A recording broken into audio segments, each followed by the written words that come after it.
गुलाबों वाला मंदिर। अब तक हमने देखा कि रानी चंद्रलेखा को वह गुलाबों वाला मंदिर मिलता है और एक देवमाला का लिखा हुआ पत्र।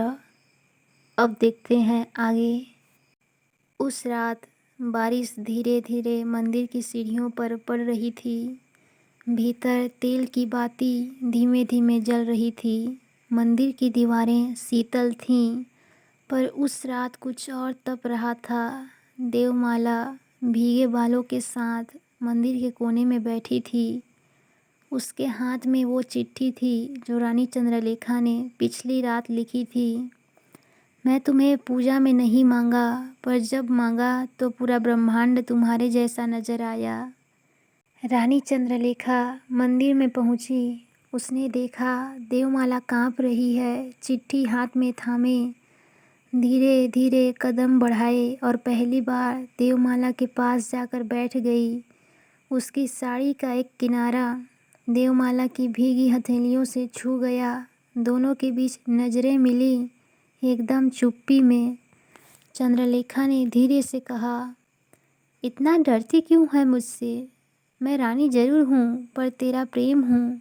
देवमाला की आंखें भर आई, भीगी पलकें थरथरा उठीं। देवमाला, आपके गले लगने की हिम्मत नहीं। डरती हूँ कहीं ये सपना न हो। रानी ने मुस्कुरा कर कहा, तो आज ये सपना सच कर दे। और फिर पहली बार चंद्रलेखा ने देवमाला को अपनी बाहों में भर लिया। मंदिर के भीतर गुलाब की खुशबू फैल गई। कोई संगीत नहीं था, कोई शब्द नहीं बोले गए, सिर्फ सांसों की गर्मी और प्रेम की पहली स्पर्श। जिस प्रेम को युगों से दबाया गया, वो उस रात मंदिर में सांस ले रहा था। पूर्णिमा की रात थी। आकाश में चांद पूरा खिला हुआ था, ठीक वैसा ही जैसा देवमाला की मुस्कान।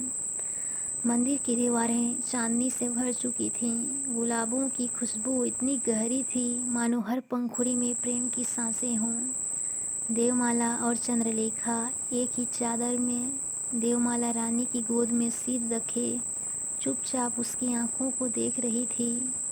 देवमाला, क्या हम सच में जी पाएंगे ये प्रेम? रानी मुस्कुराकर, अगर मेरा राज्य छूट भी जाए पर तू ना छूटे, तो मैं सब हारने को तैयार हूँ। उनकी सांसें पास आ रही थीं। अंगुलियाँ एक दूसरे की हथेलियों में उलझ चुकी थीं। पर उसी मंदिर की ऊंचाई पर छत की परछाई में एक तीसरी आंख खुली हुई थी। वो था गुरु भ्रात, राजपुरोहित का शिष्य, जो वर्षों से चंद्रलेखा को चाहता था पर चुप था। उसके भीतर का मोह अब एक जहर बन चुका था। वो देवमाला और चंद्रलेखा को साथ देख नहीं पा रहा था। गुरु भ्रात अपने मन में कहता है, ये रानी मेरे योग्य थी। एक दासी के साथ यह पवित्र प्रेम राजवंश को डुबो देगा। उसने उसी रात व्रत तोड़ दिया, माथे पर राख मली और प्रण लिया, मैं इस प्रेम को उजाले में आने नहीं दूंगा। या तो रानी मेरी होगी या फिर ये प्रेम राख बन जाएगा। मंदिर की रात अब प्रेम से नहीं, एक अंधेरे इरादे से भरने लगी थी। और चंद्रलेखा को अभी तक पता नहीं था कि उसकी और देवमाला की हर मुलाकात अब देखी जा रही है। जहाँ प्रेम जन्म लेता है, वहीं ईर्ष्या भी आँख खोलती है। पूर्णिमा की रात थी, पर अंधेरा किसी कोने में छिपा बैठा था। यह बात मध्यम युग की है, जब धरती पर राजवंशों की सत्ता थी, पर आकाश में अभी भी देवताओं की दृष्टि बनी रहती थी। चंद्रलेखा अवंती राज्य की महारानी, जिसका सौंदर्य चंद्रमा के समान और मन तपस्विनी सा शांत। और देवमाला ब्राह्मण कुल में जन्मी एक दासी, जिसकी सेवा रानी के श्रृंगार गृह तक सीमित थी। पर भाग्य का लेख उसे रानी के हृदय गृह तक ले गया। वो दोनों प्रतिदिन गुलाबों के मंदिर में मिलती, जहाँ प्राचीन मान्यता थी कि यदि दो आत्माएं प्रेम से मिलें तो स्वयं देवी रति वहाँ पुष्प वर्षा करती हैं। पर जिस प्रेम को स्वर्ग का वरदान होना था, उसे धरती के एक अभिमानी ऋषि पुत्र ने अशुद्ध कह दिया। गुरु भ्रात, जो सप्तर्षि के वंश से था, उसने देखा चंद्रलेखा और देवमाला का गांधर्व प्रेम। उसके शास्त्रों में ऐसा प्रेम वर्जित था, पर मन की पीड़ा उससे भी अधिक थी, क्योंकि वो स्वयं वर्षों से चंद्रलेखा को अपनी अर्धांगिनी मानता था। रात को उसने अग्निकुंड के सामने शपथ ली, यदि ये प्रेम मेरा नहीं तो किसी का नहीं, मैं सप्तऋषियों की सौगंध लेकर इसे भस्म कर दूंगा, इस गुलाबों के मंदिर को भस्म। और उसी रात उसने यज्ञ किया, भूत प्रेतों को बुलाया, उनसे वचन लिया कि जब अगली पूर्णिमा आए देवमाला का अंत निश्चित होगा। इधर रानी को स्वप्न आने लगे। रात को मंदिर में देवमाला उसके गले में गुलाबों की माला डालती, पर पीछे से काले धुएं का नाग आकार लेता और उसकी दासी को अपने भीतर खींच लेता। रानी जाग जाती, पसीने में तरबतर, आँखों में भय। चंद्रलेखा स्वगत होकर कहती, ये कौन सी छाया है जो मेरे प्रेम को निगलने आई है? किसी पुरानी साप की गूंज या किसी अधूरे प्रेम का तांडव? अब गुलाबों वाला मंदिर, जहाँ पहले सिर्फ प्रेम की सुगंध थी, अब वहाँ हवा में किसी शापित यज्ञ की राख भी घुलने लगी थी। प्रेम और अभिशाप का युद्ध अब शुरू होने वाला था, जहाँ एक रानी और दासी को अपने प्रेम की रक्षा देवताओं से नहीं बल्कि मनुष्यों की ईर्ष्या और वेदना से करनी थी। पूर्णिमा निकट थी। आकाश में चंद्रमा फिर से अपना श्वेत मुकुट पहनने को आतुर था, पर इस बार उसकी चांदनी साक्षी बनने जा रही थी एक अधूरी कथा के निर्णायक क्षणों की। गुलाबों वाला मंदिर, जिसे कभी ऋषियों ने रति देवी का आशीर्वाद बताया था, अब वहाँ की दीवारों पर रक्त चंदन के मंत्र लिखे जा रहे थे। गुरु भ्रात के आदेश पर देवमाला ने उस दिन चंद्रलेखा के चरणों में बैठते हुए पूछा, रानी, क्या कोई देवता हमारे विरुद्ध है? चंद्रलेखा ने उसकी ठंडी हथेली थामी और उत्तर दिया, यदि प्रेम अधर्म है तो मैं जन्म जन्मांतर तक अधर्मी कहलाना स्वीकार करूंगी, तेरे साथ हर युग में। रात आई, पूर्णिमा का चंद्रमा आकाश पर फैल गया। मंदिर में हजारों गुलाब चढ़ाए गए। चंद्रलेखा और देवमाला एक दूसरे की आंखों में स्वर्ग ढूंढ रही थीं, पर तभी एक जोरदार धू धू की आवाज़ गूंजी। यज्ञ कुंड में से एक धुएं की आकृति उठी, काली, विकराल और आंखें रक्त जल सी। गुरु भ्रात ने मंत्र पढ़ा, रक्त से प्रेम को धोऊंगा, राग से इसे ढक दूंगा। यह रति नहीं, यह पाप है और आज इसका प्रायश्चित होगा। भूत छाया मंदिर की ओर बढ़ने लगी। गुलाब मुरझा गए, दिए बुझने लगे।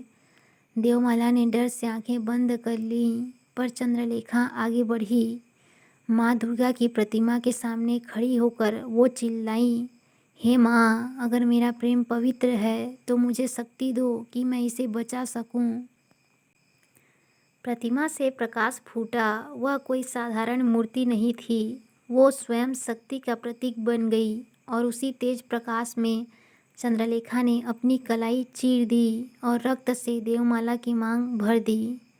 भूत की छाया एक चीख के साथ राख बन गई।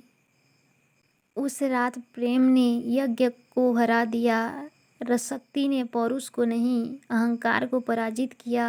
गुलाबों वाला मंदिर फिर से सुगंध से भर गया, पर अब वह सिर्फ एक मंदिर नहीं था, वो बना साक्ष्य स्थल, जहाँ प्रेम ने धर्म का अर्थ बदल दिया।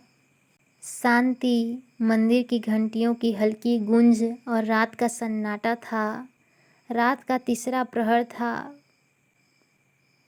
पूर्णिमा की चांदनी में मंदिर का हर पत्थर जैसे चुपचाप कोई कथा कह रहा था। देवमाला मंदिर के भीतर दीपों के बीच सोई हुई थी, पर नींद उसकी नहीं थी। वो किसी और लोक की यात्रा पर थी। हल्की रुद्र वीणा की कल्पना में स्वर भावनात्मक धुन के साथ उसने देखा एक उज्जवल प्रकाश, और उस प्रकाश के बीच खड़ी थी देवी स्वयं। श्वेत वस्त्रों में, नेत्रों में करुणा और करुणा में शक्ति लिए हुए। देवी का स्वर देवमाला को सुनाई देता है। देवमाले, जिस प्रेम को तूने डर से छुपाया वह अब मेरे आशीर्वाद से अमर होगा।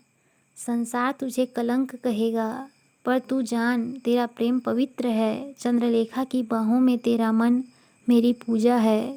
तेरा समर्पण ही तेरा धर्म है। सपनों में गुलाबों की वर्षा होती है। हर गुलाब से स्वर निकलता है, प्रेम प्रेम प्रेम। देवमाला ने रोते हुए सिर झुका दिया। मैंने पाप समझा इस प्रेम को देवी, पर आप इसे पूजा कह रही हैं। देवी मुस्कुराई। सुन देवमाले, नारी का प्रेम अगर सत्य हो तो वो चाहे जिस नारी के लिए हो, वो मेरा ही रूप है। उठ, अब तू डरे नहीं, तू प्रेम कर, मेरी दृष्टि तुझ पर है। स्वप्न टूटता है। देवमाला आंखें खोलती है। उसका माथा भीगा है, पर मंदिर के दीप अब और भी तेज जल रहे हैं और मंदिर की मूर्ति के चरणों में गुलाबों की माला स्वयं प्रकट हो चुकी है। देवी ने उसे वरदान दे दिया था और वहीं से शुरू होती है देवमाला की नई यात्रा। अब वो केवल प्रेमिका नहीं रही, अब वो बनी गुलाबों की देवी की व्रती, जिसका प्रेम अब डर नहीं धर्म बन चुका था। मंदिर में रात का सन्नाटा, धीमी हवा, कहीं दूर घंटे की गूंज। देवमाला को देवी से वरदान मिला, लेकिन हर वरदान के बाद आता है एक इम्तिहान। उस रात जब मंदिर की देहरी पर चंद्रलेखा ने देवमाला का हाथ थामा, तभी वहाँ आया गुरु भ्रात, देवमाला का सगा भाई, साधु के भेष में, लेकिन आँखों में ज्वाला और हाथों में जलता हुआ त्रिशूल। देवमाला, ये कैसा अधर्म, तू एक नारी से प्रेम करती है, तू कुल का नाश करेगी, ऐसा गुरु भ्रात कहता है। देवमाला रोती हुई कहती है, भ्राताश्री, ये अधर्म नहीं, ये प्रेम है। देवी ने स्वयं मुझे स्वीकारा है। ये मेरा पाप नहीं, मेरा पुण्य है। गुरु भ्रात का हाथ कांपने लगा। उसने त्रिशूल फेंक दिया और ज़मीन पर घुटनों के बल गिर पड़ा। मैंने तुझे हमेशा पवित्र माना, पर अपने ही अंधविश्वास में मैं तुझे नफ़रत की आग में झोंक रहा था। क्षमा कर बहन, मुझे माफ़ कर दे। देवमाला ने भाई का सिर अपने आंचल में रखा और कहा, जब प्रेम को समझने वाले अपने हो जाते हैं तभी समाज बदलता है भ्राताश्री। तुमने पश्चाताप नहीं, प्रेम का पहला दीप जलाया है और तभी मंदिर की छत पर चांद पूरी रोशनी से चमक उठा, जैसे स्वयं देवी मुस्कुरा रही हो। गुलाबों का मंदिर अब प्रेमियों का मंदिर बन गया था, जहाँ कोई पूछने वाला नहीं कि तुम दोनों लड़कियाँ हो। अब वहाँ सिर्फ एक सवाल होता था, क्या तुम्हारा प्रेम सच्चा है? गुप्त वन में पहला मिलन। पूर्णिमा के 2 दिन बाद, जब हवाओं में गुलाब की महक अब भी बची थी, चंद्रलेखा और देवमाला ने पहली बार अपने मन का डर छोड़ा और उस जगह मिले जहाँ सिर्फ प्रेम की इजाज़त थी, समाज की नहीं। गुप्त वन की सीमा पर चारों ओर हरे भरे वृक्ष, नदियों की सरगम और चिड़ियों की मीठी बातों का संगीत, और बीच में एक छोटी सी पत्थरों की कुटिया, जहाँ चंद्रलेखा पहले से खड़ी थी, गुलाबी धोती में, खुले बालों में, जैसे कोई देवी। देवमाला घबराते हुए पहुंची, पर चंद्रलेखा ने उसे देखकर सिर्फ एक बात कही, अब मत डरो, यहाँ कोई तीसरी आँख नहीं, बस तुम और मैं। देवमाला कुछ नहीं कह पाई, बस उसके गले लग गई, जैसे वर्षों से सूखे मन को कोई पहली बार बारिश मिली हो। चंद्रलेखा ने उसके माथे पर एक लंबा चुंबन दिया और धीरे से बोली, तुम्हारे आंसू मेरी आरती हैं और तुम्हारा डर अब मेरी जिम्मेदारी। देवमाला के हाथ कांप रहे थे, पर उसके होंठ थरथरा रहे थे, एक और कारण से, क्योंकि वो अब पहली बार कहना चाहती थी, मैं तुमसे प्रेम करती हूँ चंद्रलेखा। आत्मा से, जन्मों से, शायद सृष्टि बनने से पहले से। चंद्रलेखा ने उसे अपनी बाहों में भरा और दोनों एक दूसरे के ललाट से ललाट लगाकर यूं ठहर गए जैसे दो आत्माएं एक ही धड़कन बन गई हों। न कोई स्पर्श ज़्यादा था, न कोई शब्द, बस एक निस्तब्ध प्रेम जिसे हवा ने छुआ और ब्रह्मा की सृष्टि ने स्वीकारा। उस गुप्त वन में वो सिर्फ एक बार मिले थे, पर उस एक मिलन ने उन्हें सदियों के लिए बांध दिया। ना विवाह की ज़रूरत थी, ना समाज की मान्यता, क्योंकि उनका रिश्ता देवी की कृपा और आत्मा के मिलन से बंधा था। गुप्त वन में चंद्रलेखा से मिलन के बाद देवमाला का मन हल्का तो था, पर अंतरात्मा के भीतर कोई शूल चुभता रहा। उस प्रेम को पाकर भी वो उसे थाम नहीं सकती थी। मंदिर की छत पर चंद्रमा की छाया में देवमाला चुपचाप बैठी थी। गुलाबों की माला उसके हाथ में थी, पर वो टूटी हुई थी। उसके कानों में अभी भी चंद्रलेखा की आवाज़ गूंज रही थी, मैं तुमसे प्रेम करती हूँ जन्मों से। पर आज देवमाला के होंठ थरथरा रहे थे, कुछ कहने के लिए नहीं, कुछ त्यागने के लिए। एक फ्लैशबैक याद आता है, मंदिर की देवी की मूर्ति के सामने 2 रात पहले जब वो अकेले पूजा कर रही थी। देवी ने उसके स्वप्न में दर्शन दिए थे। स्वप्न में देवी ने उससे कहा था, यदि तू इस प्रेम को आगे बढ़ाएगी तो समाज तुझे नहीं, तेरी चंद्रलेखा को जलाएगा, और यदि तू चुपचाप दूर हो जाएगी तो तू उसकी रक्षा कर पाएगी। देवमाला हंस पड़ी थी उस सपने पर रोती भी रही, क्योंकि ये वही देवी थी जिसके चरणों में उसने अपनी प्रेमिका के लिए हर रोज़ दीप जलाया था। त्याग का क्षण। अगली सुबह गुप्त वन में चंद्रलेखा इंतजार कर रही थी। उसके हाथ में गुलाब था, पर देवमाला आई एकदम शांत, एकदम मौन। उसने चंद्रलेखा के हाथ से फूल लिया और धीरे से उसके होंठों को छुआ। फिर वही फूल ज़मीन पर रख कर बोली, तुम्हारा स्पर्श मेरे लिए वरदान है, लेकिन मैं अब तुम्हारी रक्षा के लिए खुद को पीछे हटा रही हूँ। चंद्रलेखा चीखी, नहीं, ये प्रेम अपराध नहीं। लेकिन देवमाला ने सिर झुका लिया। आंखों से आंसू की जगह रक्त की बूंदें टपकीं। उसके हृदय का त्याग उसकी आत्मा से बाहर आ रहा था।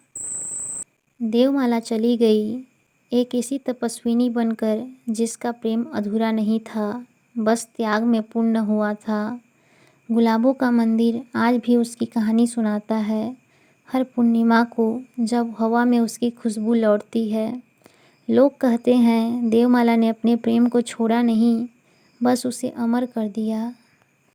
त्याग प्रेम का अंत नहीं होता, वो तो एक नई शुरुआत की चिंगारी बनता है। जिस दिन देवमाला ने अपना प्रेम समर्पित किया, उसी दिन चंद्रलेखा ने प्रण लिया, अब प्रेम को छिपाया नहीं जाएगा, अब प्रेम लड़ेगा। रजवाड़े का राजसभा भवन, राजा रानियां और ब्राह्मणगण विराजमान थे। चंद्रलेखा अपने रक्त जैसे लाल वस्त्रों में मंदिर के सन्नाटे को चीरती हुई सभा में पहुंची। उसकी आंखों में आंसू नहीं थे, बल्कि देवमाला की छाया थी। मैं रानी हूँ, लेकिन आज मैं प्रेमिका बनकर बोल रही हूँ, उस स्त्री के लिए जो अपने प्रेम को इस समाज में छुपा गई ताकि मैं बच सकूं। पर अब मैं चुप नहीं रहूंगी, मेरी आत्मा उसी की है, देवमाला की। सभा में सन्नाटा छा गया। एक ब्राह्मण चिल्लाया, ये पाप है। लेकिन चंद्रलेखा ने तलवार उठा ली। उसने कोई खून नहीं किया, पर अपनी कलाई काटकर खून से ज़मीन पर लिखा, प्रेम पाप नहीं, पूजा है, और यदि यह पाप है तो मैं इस पाप में जन्म जन्मांतर तक डूबना चाहती हूँ। मंदिर में छुपी देवमाला सब देख रही थी, अपनी चंद्रलेखा को, जो अब पूरे राजमहल से भी बड़ी हो गई थी।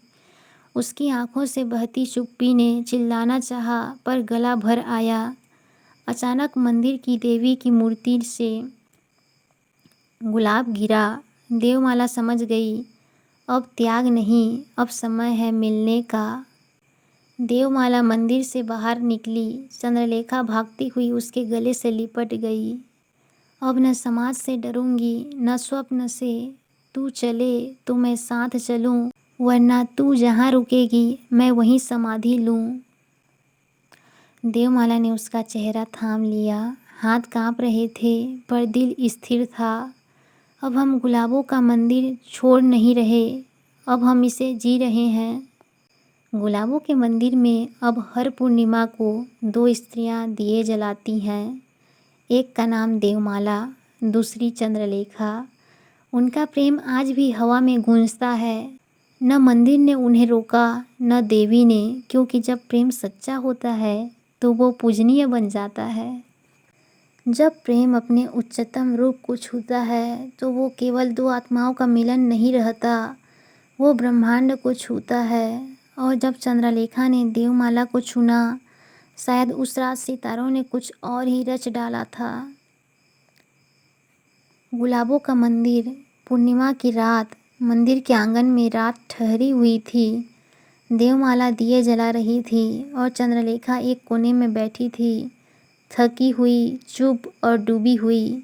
देवमाला ने गौर किया, चंद्रलेखा के हाथ कांप रहे थे, उसके माथे पर पसीना था, पर वातावरण में कोई भय नहीं था, बल्कि एक अद्भुत शांति थी। क्या हुआ चंद्रा? देवमाला ने पूछा।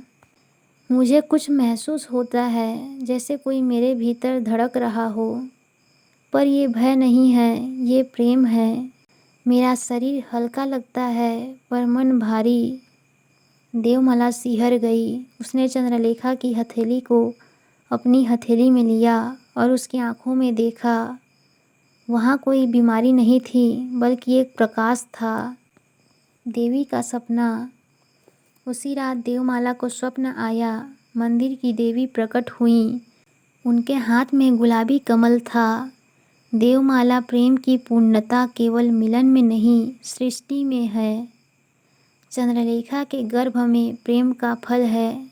ना नर है ना नारी, वो संतान प्रेम की होगी, शुद्ध, शक्तिशाली, दिव्य। इसे बचाना तुम्हारा धर्म है, ऐसा मंदिर की देवी ने कहा। देवमाला जाग गई। उसकी सांसें तेज थीं, लेकिन दिल में एक नवशक्ति थी। राज्य में चर्चा फैल गई, रानी चंद्रलेखा गर्भवती है, पर किसी पुरुष का नाम नहीं जुड़ा था। सभा में फिर कोहराम मचा। ब्राह्मणों ने कहा, ये दैविक गर्भ नहीं, अपवित्रता है। स्त्री स्त्री से संतान नहीं होती। देवमाला आगे आई। उसने मंदिर का शंख बजाया और घोषणा की, जब पुरुष की लालसा बिना प्रेम के गर्भ बना सकती है, तो 2 आत्माओं का निर्मल प्रेम सृष्टि क्यों नहीं कर सकता। ये गर्भ देवी का वरदान है। इसे छुआ तो स्वयं देवी प्रलय ला देंगी। मंदिर के ऊपर काले बादल छा गए। आकाश गंगा में बिजली कड़की। सभागृह सिहर उठा। अब दोनों स्त्रियां गुलाबों के मंदिर में दिन रात ध्यान करती थीं।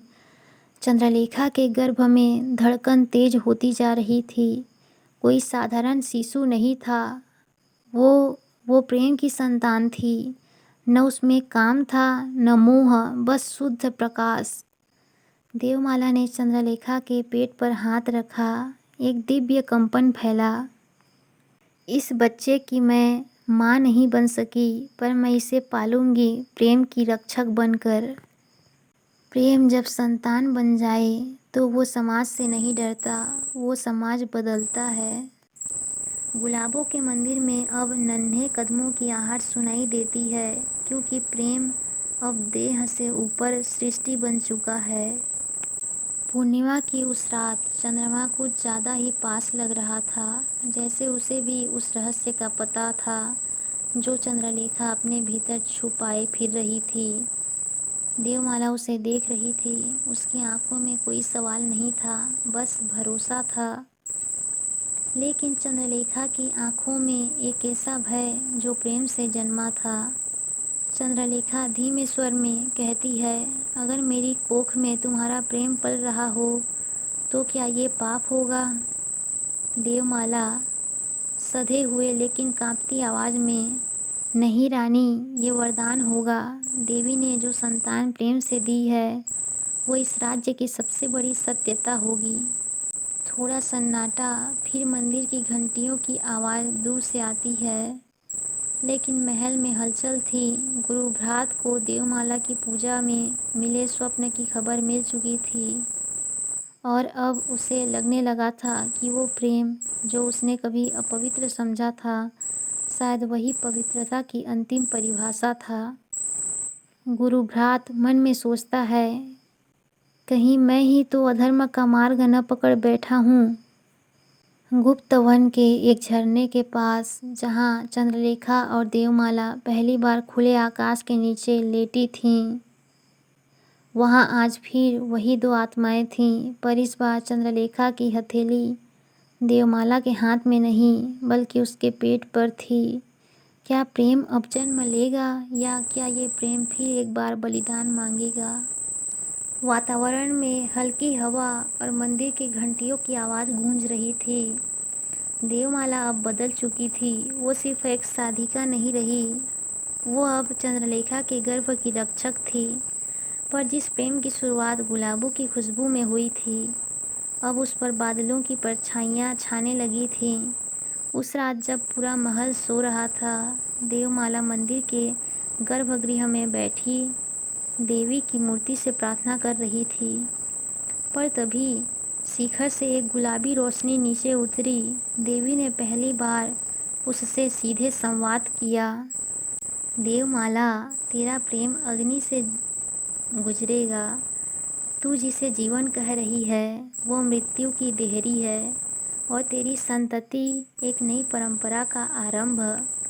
देवमाला की आंखें डबडबा गईं। उसने चंद्रलेखा को याद किया, उसकी मुस्कान, उसकी उंगलियां जो अक्सर उसकी हथेली में छुप जाया करती थीं। देवमाला कांपती आवाज़ में, पर देवी, क्या मैं उसे खो दूंगी? देवी आकाशगंगा की तरह गूंजती आवाज़ में कहती है, हर जन्म प्रेम नहीं पाता, पर कुछ प्रेम कई जन्मों तक जीवित रहते हैं। महल की छत पर चंद्रलेखा अकेली बैठी है, आसमान की तरफ देख रही है। उसके मन में उठते हैं कई सवाल। देवमाला उससे दूर क्यों रहने लगी है? क्या वो उससे ऊब गई है, बोर हो गई है, या क्या कोई और कारण है? चंद्रलेखा मन में सोचती है, उसने मेरी नब्ज की तरह मुझे जाना है, तो फिर अब मेरी धड़कते दिल की आवाज़ क्यों नहीं सुन रही?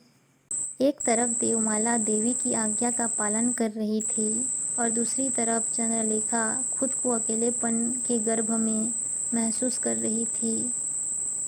प्रेम का अगला इम्तिहान बस शुरू ही हुआ था। शंख और धड़कनों की हल्की ध्वनि सुनाई दे रही थी। रात आधी बीत चुकी थी। चंद्रमा गुप्त वन की झील में अपने प्रतिबिंब से बातें कर रहा था और उस झील के किनारे चंद्रलेखा खड़ी थी, अकेली, देवमाला को खोजती हुई।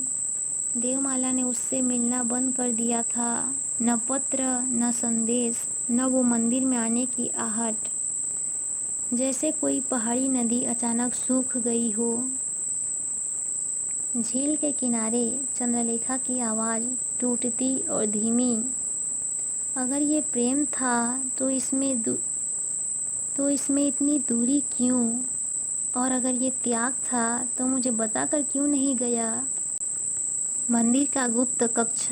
देवमाला दीपक की लौ में बैठी है, रोशन चेहरा मगर आंखें नम। देवमाला जानती थी देवी ने उसे चंद्रलेखा से दूर रहने का संकेत दिया है। उस प्रेम को छिपाना होगा ताकि आने वाला संतति सुरक्षित रह सके, क्योंकि देवी की वाणी में एक चेतावनी छुपी थी।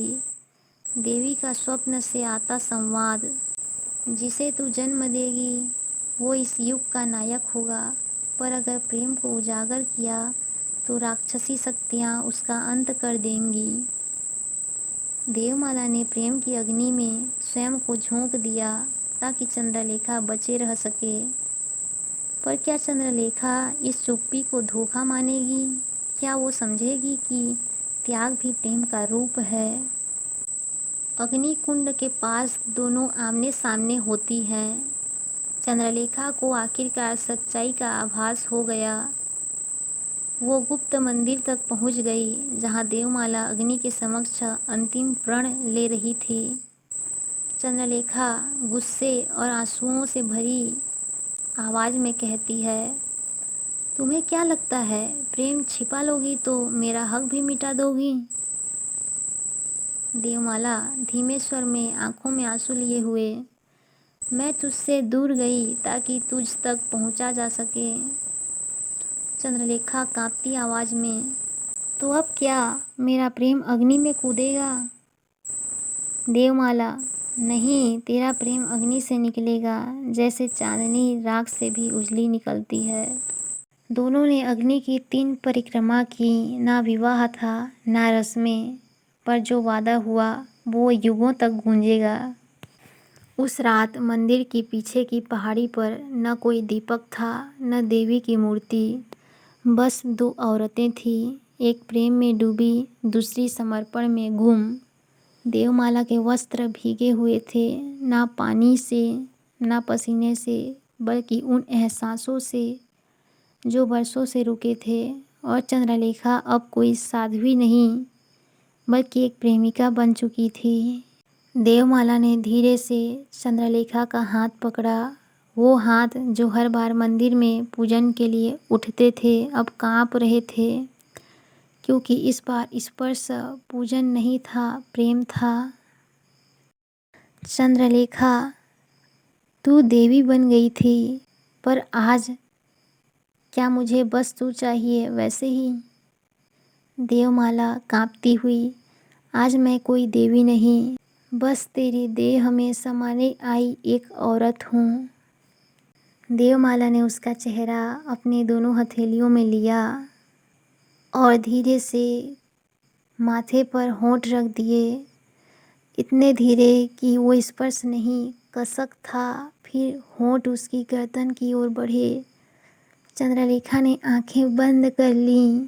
उसकी देह की हल्की सी कांप देवमाला ने महसूस की, और पहली बार किसी स्त्री ने किसी स्त्री को सांसों से सुलगाया। साड़ी की झालर नीचे गिर चुकी थी। गुफा के भीतर एक अग्नि जल रही थी, देह की नहीं, पर उन भावनाओं की जो सालों से बंद थी। देवमाला ने चंद्रलेखा के पेट पर हाथ फेरा और धीरे से उसके कान में फुसफुसाई, इस देह में अब मेरा प्रेम जन्म लेगा। वो रात किसी शादी से कम नहीं थी, ना मंत्र, ना फेरे, बस 2 नग्न आत्माएं जो प्रेम की अग्नि में एक दूसरे में सुलग रही थीं। सुबह की पहली किरण जब गुफा की दीवार पर पड़ी, तो चंद्रलेखा की पलकों पर उस रात की लाली अब भी सोई हुई थी। देवमाला अब तक उसकी बाहों में थी, उसकी उंगलियां अब भी चंद्रलेखा की पीठ पर लिपटी हुई थीं, जैसे कोई सपने को जाने नहीं देना चाहता। चंद्रलेखा धीरे से मुस्कुराकर, मुझे लगा था तू सिर्फ मेरी आत्मा से प्रेम करेगी। देवमाला गाल पर होंठ रखते हुए कहती है, पर आत्मा भी तो देह में ही रहती है ना। मैं हर रूप से तुझसे जुड़ना चाहती थी। देवमाला उठी और अपनी साड़ी का पल्लू ओढ़ लिया, लेकिन चंद्रलेखा ने उसे पीछे से थाम लिया। इतनी जल्दी देवी मत बन जाना फिर से। दोनों हंस दीं, ना कोई डर, ना कोई पाप, बस एक सच्चा पवित्र प्रेम। जब दोनों मंदिर लौटीं, तो सब स्त्रियां सुबह की पूजा में लगी थीं। देवमाला ने पहली बार चंद्रलेखा को मंदिर की मूर्ति के सामने बैठाकर उसके माथे पर कुमकुम लगाया। आज से तू मेरे लिए देवी है, प्रेम की देवी। वो पूजा नहीं थी, वो प्रेम का प्रसाद था। देवी की आंखों से आंसू की बूंदें टपकीं, या शायद वो भी इस स्त्री प्रेम को स्वीकार कर चुकी थीं।